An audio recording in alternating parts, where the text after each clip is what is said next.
Welcome to By Seat and By Saddle, seeing North America by car and by motorcycle. After our retirement in 2011, my wife Sue and I made a number of road trips around North America, taking pictures of what we saw and recording what we did. Thinking our experiences might be interesting to others who might not be able to travel as we did, we decided to preserve and share our travel diaries. We had a great little Suzuki motorcycle that we rode around home, and if we wanted to explore roads far from home, we carried it on a tiny Canadian snow bear trailer. In preparation for long-distance traveling, I replaced the pillion cushion on the rear fender of the motorcycle with a garden tractor seat so that Sue would be completely comfortable over the many hours we spent on the bike. I also fastened some plywood walls and a roof to the trailer and installed a wash basin and a portable toilet to make camping easy and reduce our reliance on motels. We towed the trailer and motorcycle with a small 1.8-liter Pontiac Vibe. We folded down the rear seat in the Vibe, a great feature in that car, and added a foam mattress. With a small fan, a hanging light, and our laptop, we were as cozy and comfortable as sleeping in a mini motel. Later, we upgraded to an 803cc Suzuki and eventually to a 2.5-liter Toyota RAV4 car, but this will all be evident from the pictures and descriptions that follow. This is the story of one of our trips, a trip we took in April of 2016 down to Florida for a week of fun in the sun. I spent the last day or two before leaving fashioning a carrier for the bicycles that would fit on the back of our little trailer. We also had a brand new 2016 Toyota RAV4 car that we bought a little over a month earlier and were eager to try out. So come on and travel with us. We will take you along with words and photographs. Since the pictures from this trip were taken a while ago, they are a good record of the good old days when such travel was still easy and fun. It's a pleasure to share them with you. We have made a list of the things we saw and did on this trip so that you can skip ahead for anything you might be more interested in or return to something you'd like to see again. Note that you can stop the video at any time for a closer look at any picture. The first leg of our trip on the I-75 South was interrupted by a lengthy traffic delay near Jellicoe, Tennessee. An avalanche of rocks down the Cumberland Mountains had covered both north and southbound lanes of the highway. After this, we did look at those steep hillsides along the highway a little differently. 2 nights in motels, one in Georgetown, Kentucky, and another in Perry, Georgia, and we were at the Paynes Prairie State Preserve just south of Gainesville, Florida. Paynes Prairie is a 21,000-acre state park with free-roaming bison, wild horses, wild boar, alligators, and white-tailed deer. Extensive trails throughout the savanna and swamp of the park have been created on the crests of a network of dikes built by early settlers. We immediately set up camp and unloaded our motorcycle, our bicycles, and our tent. The tent was a new idea and a great place to sit in the evening and chat, read, or just watch TV. This park is incredibly beautiful, and we really looked forward to exploring the trails. We spent several days there. The bicycles were great. They made it possible to explore much more of the park with much less effort. In addition, they were fast and quiet, and wildlife couldn't always hear us coming. Consequently, we saw things we would never have seen on foot. Spanish moss always brings back memories of old Tarzan movies, and Sue was inspired enough to try out swinging on a jungle vine. I thought we were a bit too far for medical help to try it myself. Sometimes the paths and trails seemed to turn into virgin bush and swamp, so we stopped and just looked around, seeing what we could see. Gopher tortoises are common in the park, and we think this was one of them. They are the only tortoises that can burrow and can dig tunnels up to 40 feet long and 10 feet deep. Their burrows are said to be used by over 350 other species, and so both tortoises and their burrows are actually protected by state law.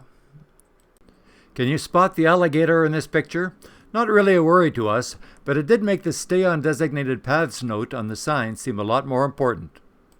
Due to the huge size of the park, some animals like the bison and boar remain hidden in the underbrush and swamp and are seldom visible. However, the double-toed hoofprints of the wild boar were visible everywhere, and the bison also left their calling cards. It wasn't lost on us that they were probably hiding in the underbrush nearby and keeping track of where we were going. We came upon some wild horses on what was called the Conesdyke Trail. When they saw us, they started coming towards us. Horses are prey animals, but as they got closer, we started losing faith in the predator-prey system. Turning around and heading in the opposite direction, and not all that slowly, we were relieved when looking back over our shoulders we saw that they had stopped and gone back to grazing. Somewhat relevant to this topic are a couple of YouTube videos showing one of these wild horses fighting an alligator. Get it by Googling "horse stomps on alligator" in Paynes Prairie State Preserve. On another trail, called the La Chua Trail, we ran into this fellow. He had more teeth than any animal should really need. When he opened his mouth and started hissing, we had second thoughts about trying to pass in front of him, and folks started piling up behind us. Then a park ranger appeared. He wouldn't let anyone pass until the alligator finally stopped hissing and closed his mouth. It took about 15 minutes, but seemed a lot longer. These outdoor benches were a mystery to us at the time, but we now know they were part of a campfire amphitheater where on Saturday evenings from November through February, park rangers presented campfire programs on Paynes Prairie cultural and natural resources. We happened to be camped next to a terrific young couple from Switzerland who were traveling through North America in their RV. We spent many happy evenings with them, and our friendship has continued for almost a decade. After a long day of hiking and bicycling, we were happy to relax and watch the sun setting over the opposite shore of the lake. The reflection in the water was perfect. One day we decided to explore historic downtown Micanopy, just outside the park. Micanopy's population is only 600, so the downtown core is not too big. However, it still features a variety of antique shops, old historic buildings, and a tiny local museum. Sue did a little shopping. This plaque commemorates William Bartram's visit to this very place. At that time, 1774, it was an Indian village. Bartram's account of his journeys was published in 1791 in a book called Travels. An electronic copy has been made available online by the University of North Carolina at Chapel Hill. I have printed some excerpts of Bartram's description of his meeting with the indigenous chief, who is called Cowkeeper.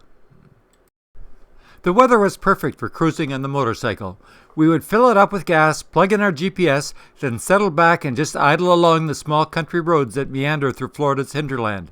Near Ocala, there were miles and miles of huge, pristine cattle and horse ranches, with idyllic names like Whispering Pines and Lazy Trails. Although we only stopped when really necessary, this old truck was interesting enough to stop for. I think it might have been a 1965 Chev C50. We also rode into Gainesville to the Santa Fe College Teaching Zoo. We had actually gone through the zoo before, in January of the previous year. However, we really wanted to see it again. We'll only show a few pictures here, but anyone wanting more zoo pictures can check out our diary for trip number 12. These are white-faced Capuchin monkeys. They are highly intelligent and considered the smartest of the New World monkeys. Often used in movies, some are even trained as helpers for the disabled. They are extremely social and exhibit unusual bonding behavior, like poking fingers in each other's eyes and sucking each other's fingers. The expanding family of white-handed gibbons at this zoo is an outstanding success story. We think this is Eddie, dad of the family. He would have been 34 years old when we took this picture, is still alive, and now 43. This is likely Cajun, Eddie's mate and mother of the 3 younger gibbons at the zoo.